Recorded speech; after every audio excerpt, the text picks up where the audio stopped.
Here's what you can do when all else fails and nothing is working, and you're willing to take some risks because you want your ex back.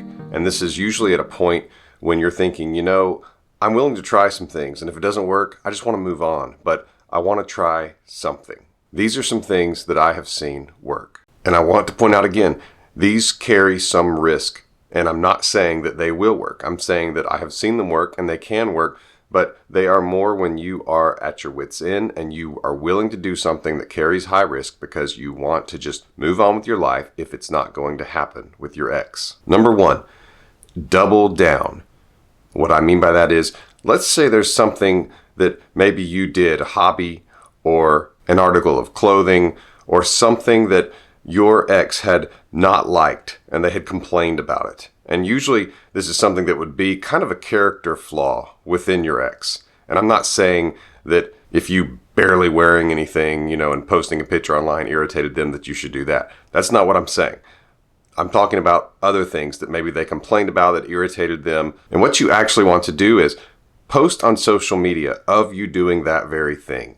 And this is designed to get at them. It's designed to show them that you are your own person.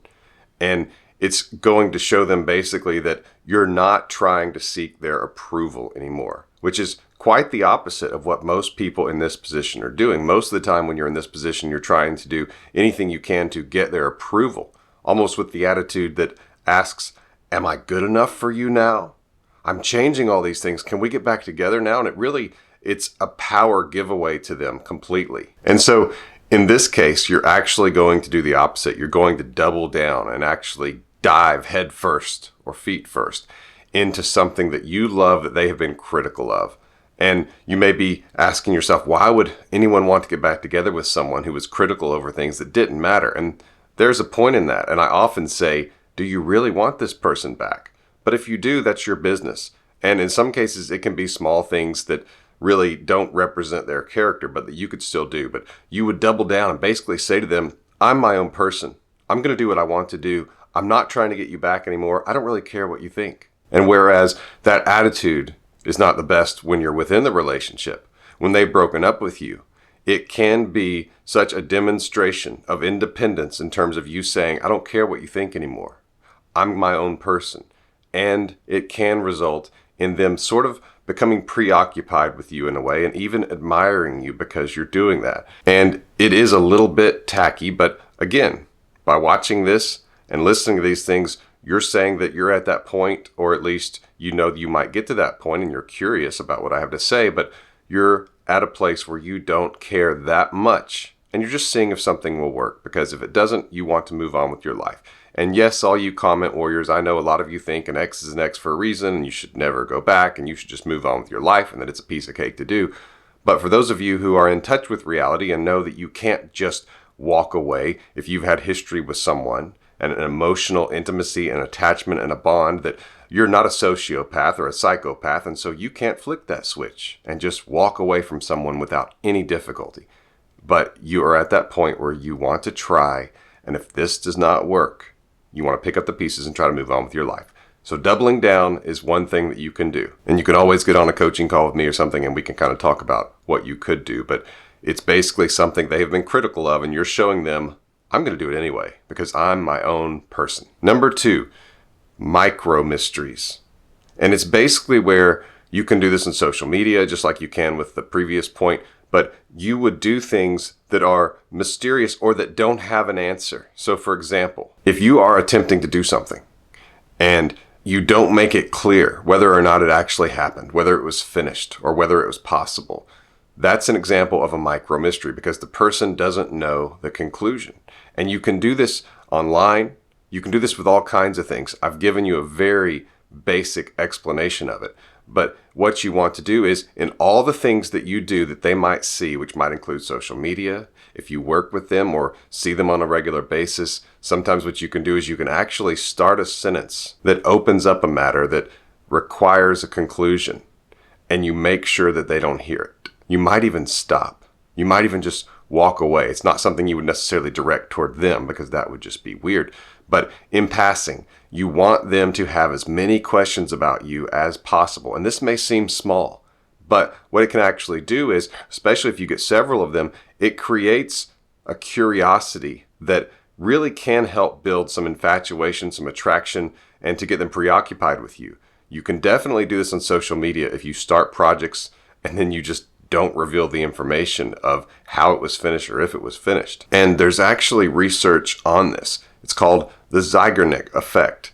And it's where you introduce a question without giving the answer. And this can apply to a lot of different things. I'm basically just opening the door for you on it so that you can kind of think and come up with your own ideas about it. But it is a way where you can draw them in. Get more information on my emergency breakup kit. The link's in the description below. It's a powerful guide to help you get your ex back. The emergency breakup kit at myexbackcoach.com. You can also book a coaching session with me at that website, and both of those links will be in the description below. But we can come up with a custom tailored plan for your situation based on my 23 plus years in the relationship recovery service. Number 3 is take a trip.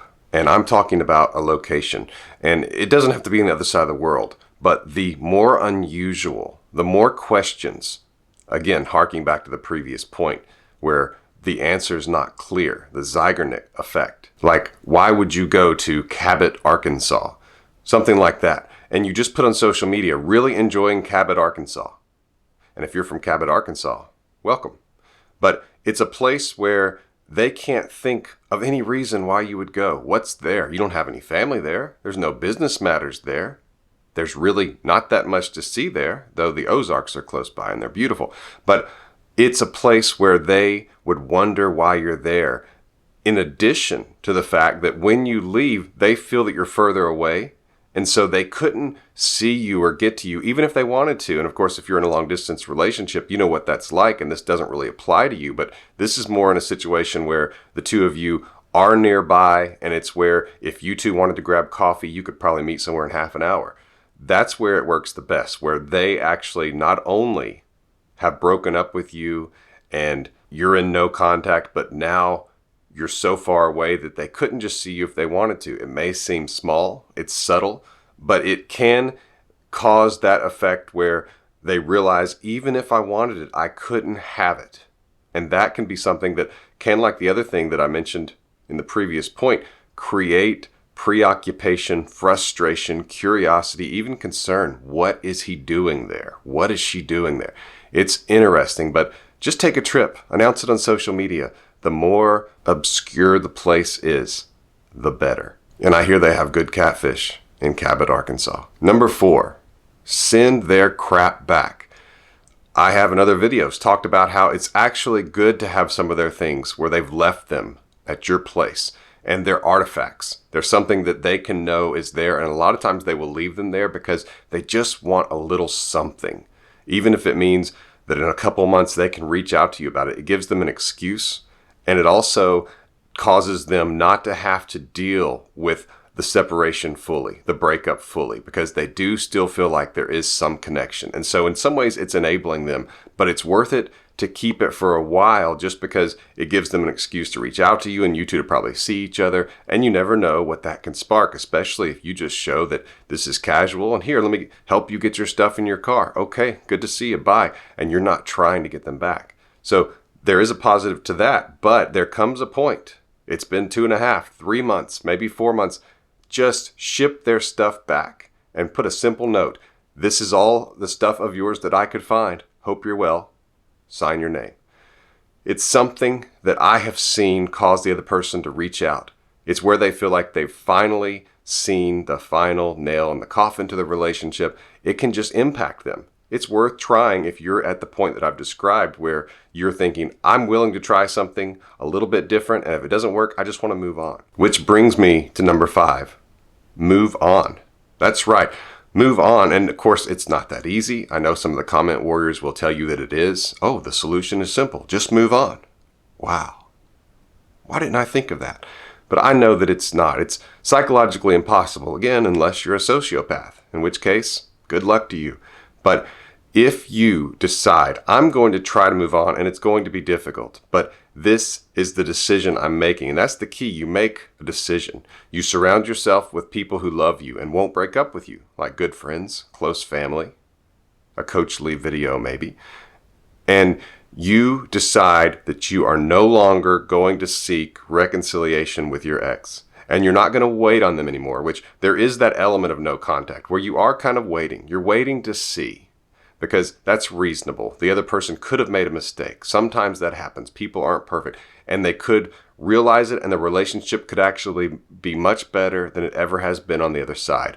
But in this case, you decide you're not waiting anymore. You may even go out on a date, which don't do that right after the breakup, because that can blow up in your face. It can make you look bad. The other person can even think, oh, really? He's already on a date after a long-term relationship has only been over for a week? Well, then apparently I made the right decision about him or her or whatever the situation is.